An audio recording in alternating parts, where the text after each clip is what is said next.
Hola, ¿qué tal? Un saludo cordial para todos ustedes. Bienvenidos a estos minutos donde reflexionamos en torno a esas enseñanzas que nos pueden ayudar a ser mejor. Mi nombre, Guillermo Rodríguez. Bienvenidos.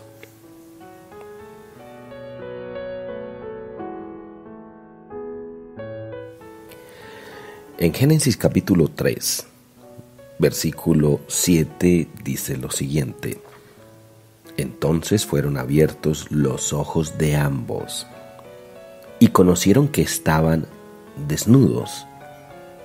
Entonces cosieron hojas de higuera y se hicieron delantales.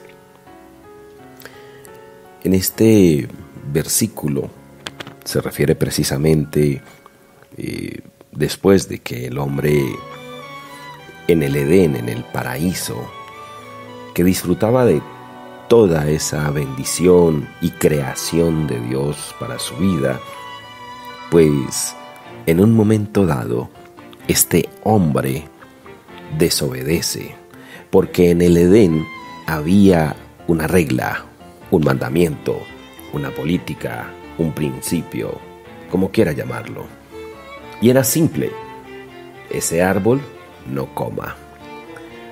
En el huerto existían principios, mandamientos que debía de acatar, porque yo soy creación y el Señor de la creación establece claramente aquellos mandamientos. Toda la vida, usted y yo debemos de entender que todo lo creado tiene un creador, y ese creador tiene la potestad de establecer las reglas que él ha querido poner. De alguna manera, nosotros los seres humanos, en un acto de rebeldía, queremos irnos en contra de ese creador, cuando yo no era nada, y el que me creó y el que me diseñó fue él precisamente.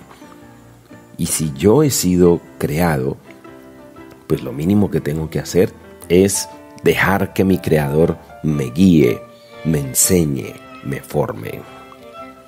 Es como el hijo que una pareja en amor y en cariño se unen para amarse, pero también para establecer una familia, para establecer un hogar. Y fruto de ese amor nacen unos hijos. Y esos padres se dan a la tarea de trabajar, de proyectar su futuro, de comprar su hogar, su casita. Y cada uno de ellos se esfuerzan, trabajan duramente. Un día deciden tener un hijo. Y ese hijo comienzan entonces a construir, en términos de la Biblia, ese paraíso.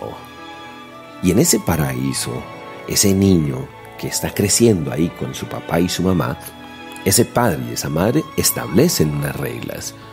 Y las reglas que establece el papá y la mamá son para el bien de esa criatura, de ese jovencito, de esa niña.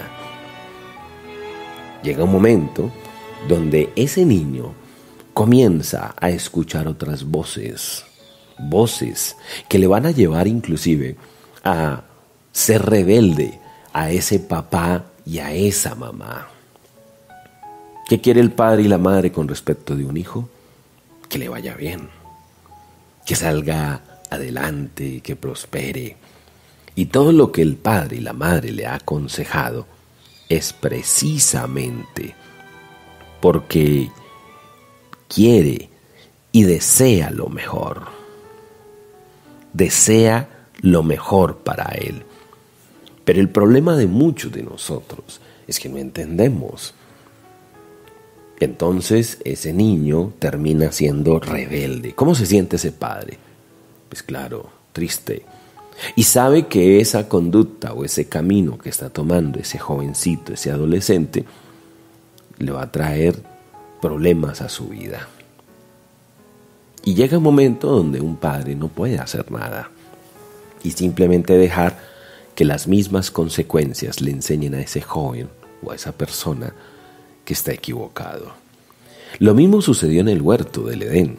Dios estaba ahí estableciendo un orden, y siempre ese Padre soberano y poderoso queriendo lo excelente y lo mejor para sus hijos.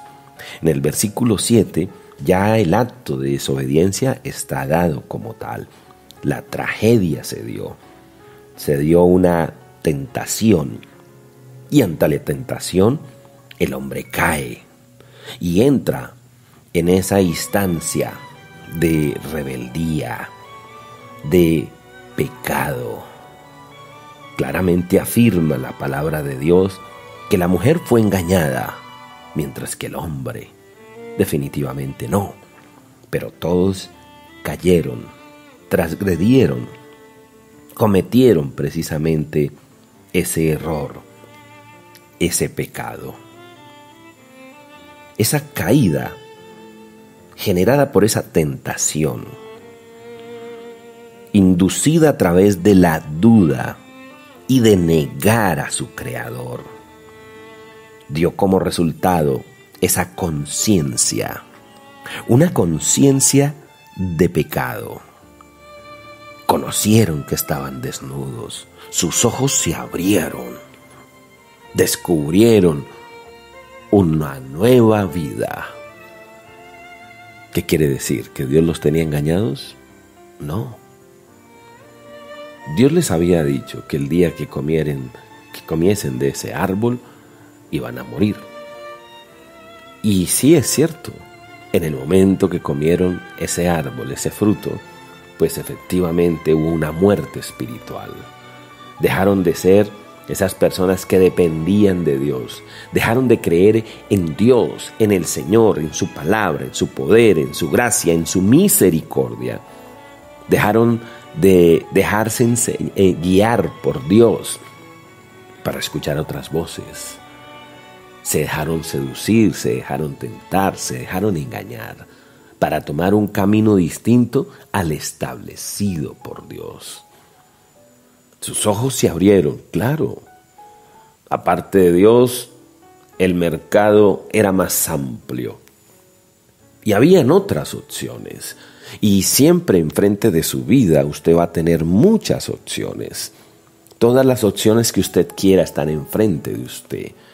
Y es efectivamente allí donde el hombre falla, a la hora de tomar las decisiones. Porque las decisiones que toma el hombre se fundamentan en verdad, no se fundamentan realmente en conciencia, sino que la mayoría de las elecciones que el hombre hace y toma, las decisiones que el hombre toma en su vida, la mayoría de ellos son fundamentados en estos dos elementos: engañados, tentados, seducidos. O sea, en pocas palabras, muchas de esas decisiones que tomamos se fundamentan más en el sentimiento, en la pasión, en lo que yo pueda sentir. Pero estoy mirando a corto plazo. Y ahí es donde está la grandeza de Dios, porque Dios es grande, poderoso, omnipotente. Y Él sabe que a largo plazo, qué es lo que va a pasar y cuál es el resultado de esa elección que yo estoy tomando. No hay nada más espectacular que este versículo. ¿Los ojos fueron abiertos? Sí, fueron abiertos.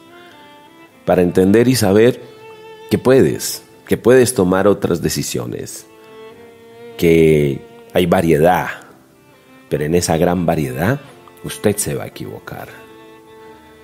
Y en esta elección que toma esa persona, pues hombre, quiero referirme a un ejemplo en particular. En una ocasión, un joven de 20 años que vivía en circunstancias de pronto humildes y sencillas, seducido por unas personas que estaban en el negocio del narcotráfico, seducieron a este jovencito, le tentaron, le dijeron: gánate este dinero fácil, te compramos un tiquete, te vas para un país donde debes de llevar una mercancía y listo, paseas, ganas tu dinero, vuelves a tu casa, en fin, El muchacho vio muy atractiva esta opción y efectivamente tomó esa decisión. Se dejó seducir y ven, pero llegando al aeropuerto llegó un momento donde las autoridades se dieron cuenta de que él estaba cargado de droga. ¿Dónde quedó todos esos sueños, el dinero que iba a gastar o ese mejor nivel de vida que iba a tener? Cuando ese muchacho fue confrontado, ¿y cuál fue la verdad de todo esto? Que un muchacho de escasos 20 años, con todo el futuro por delante, terminó pagando más de 15 años en la cárcel, tirando a la basura 15 preciosos años en lo mejor de su existencia. Toda su juventud, toda la alegría se fue a la caneca y a la basura. Cuando yo hablo de este ejemplo, digo lo mismo. Se abren los ojos, claro. Entonces usted puede elegir, pero ¿cuáles son las consecuencias de las decisiones que usted está tomando? ¿Hacia dónde va? Su vida es maravillosa y Dios quiere definitivamente sanarme y restaurarme. Pero esa conciencia que hoy se abre tiene que estar adherida a Dios. Y ahí es donde yo necesito cambiar. Ya continuaremos avanzando más en este tema. Mi nombre, Guillermo Rodríguez. Chao.